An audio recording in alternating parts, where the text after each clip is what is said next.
मध्य प्रदेश के अंदर स्थानीय निकाय के चुनाव में जो रिजर्वेशन को लेकर के लगातार एक असमंजस जो बना हुआ था, आज एक ऐतिहासिक निर्णय माननीय सर्वोच्च न्यायालय ने मध्य प्रदेश के संदर्भ में दिया है और उस निर्णय के लिए मैं माननीय सर्वोच्च न्यायालय का बहुत बहुत हृदय से आभार व्यक्त करता हूं। साथ में ही भारतीय जनता पार्टी के जो प्रयास थे, हमारी सरकार ने, माननीय मुख्यमंत्री जी ने, जो हमारा संकल्प था कि स्थानीय निकाय के चुनाव ओबीसी के आरक्षण के साथ हों, आज हमें इस बात का गर्व है कि भारतीय जनता पार्टी का संकल्प और जो प्रतिबद्धता थी, क्योंकि हम लोगों ने तो ये कहा था कि माननीय सर्वोच्च न्यायालय ने जो निर्णय दिया हम उसका स्वागत और सम्मान करेंगे, लेकिन अगर ये निर्णय कहीं भी कुछ होता है तब भी हम ओबीसी के हमारे कार्यकर्ताओं को 27% से भी ज़्यादा अवसर देने का काम करेंगे। लेकिन आज माननीय सर्वोच्च न्यायालय ने हमारा जो ओबीसी कमीशन हमारी सरकार ने ट्रिपल टेस्ट के लिए जो बनाया था, माननीय सर्वोच्च न्यायालय के सारे नॉर्म्स का पालन करते हुए ओबीसी कमीशन ने जो तैयारी मध्य प्रदेश के अंदर पंच सरपंच से लेकर के महापौर के चुनाव तक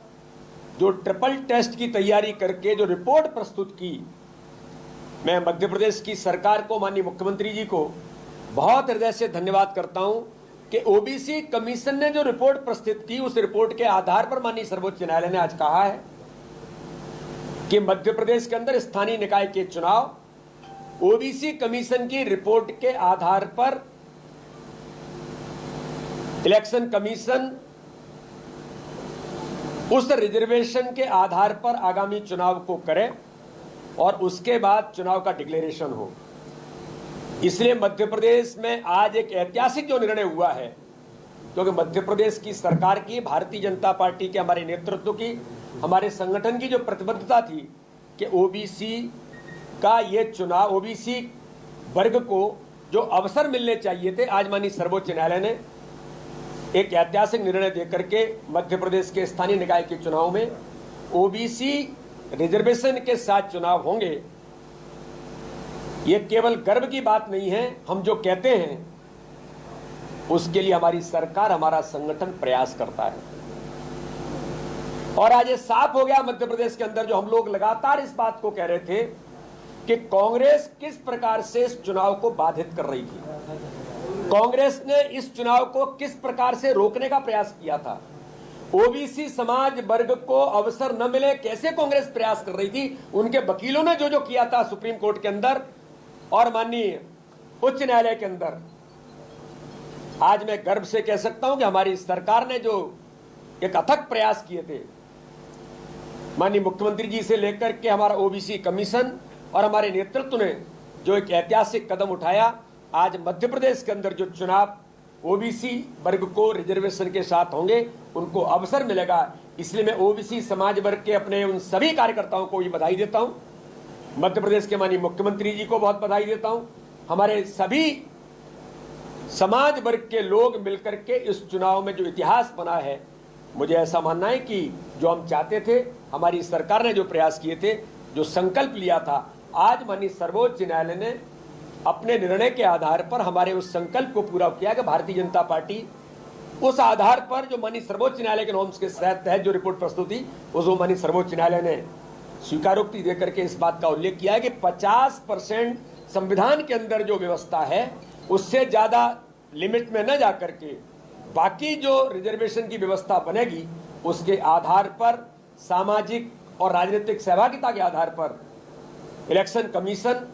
उस रिपोर्ट के आधार पर रिजर्वेशन देकर के चुनाव होंगे। मैं पुनः एक बार माननीय सर्वोच्च न्यायालय के धन्यवाद के साथ माननीय मुख्यमंत्री जी को, हमारी सरकार को, हमारे नेतृत्व को बधाई देता हूं। कोर्ट ने जो बोला है सर, उसमें आरक्षण जो होगा वो SC ST माइनस ओबीसी होगा सर, उसके बाद ओबीसी को मिलेगा। मैं यही कह रहा हूं ना कि एक ट्रिपल टेस्ट के अंदर माननीय सर्वोच्च न्यायालय ने 50% जो लिमिट है उसके आधार पर कहीं 27% से भी ज्यादा मिलेगा,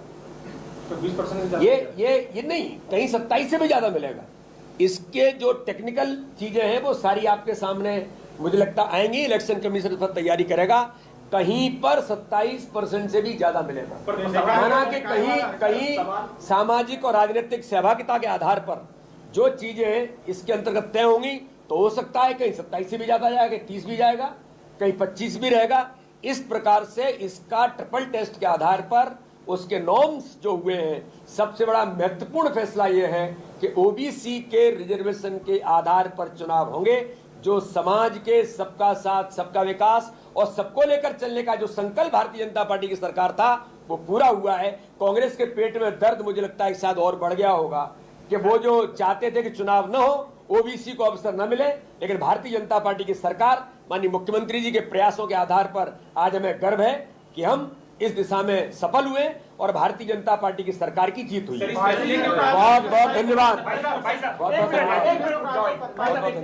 कंफ्यूजन दूर कर दीजिए कि अभी आपने कहा कि मैक्सिमम जो है 50% लिमिट होगी, तो कई जगह पे आपने कहा 27% से अधिक भी होगा, तो मिनिमम क्या ये कह सकते हैं हम कि 14% तो मिनिमम मिलेगा ही नहीं, वो तो है ही, वो तो है ही। बल्कि मेरा ऐसा मानना है अभी इसके तकनीकी पहलुओं में जाकर के इलेक्शन कमीशन उसकी तैयारी करेगा, लेकिन कहीं पर ऐसा भी हो सकता है कि 27 से भी ज्यादा जाएगा।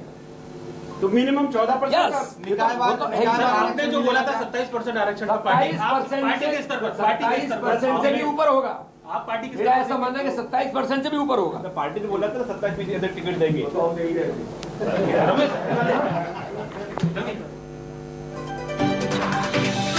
उत्तर प्रदेश अध्यक्ष वीडी शर्मा को सुन रहे थे। उन्होंने कांग्रेस सरकार पर निशाना साधा और कहा कि कांग्रेस ने ओबीसी वर्ग का अवसर रोकने का प्रयास किया है। सामाजिक और राजनीतिक सहभागिता के आधार पर ओबीसी को 27% भी ज्यादा आरक्षण दिया जाएगा। ओबीसी आरक्षण को लेकर सुप्रीम कोर्ट में फैसला आ गया है, लेकिन अभी भी सियासी लड़ाई जो है रुकने का नाम नहीं ले रही है। लगातार आरोप प्रत्यारोप की स्थिति यहाँ पर नजर आ रही है।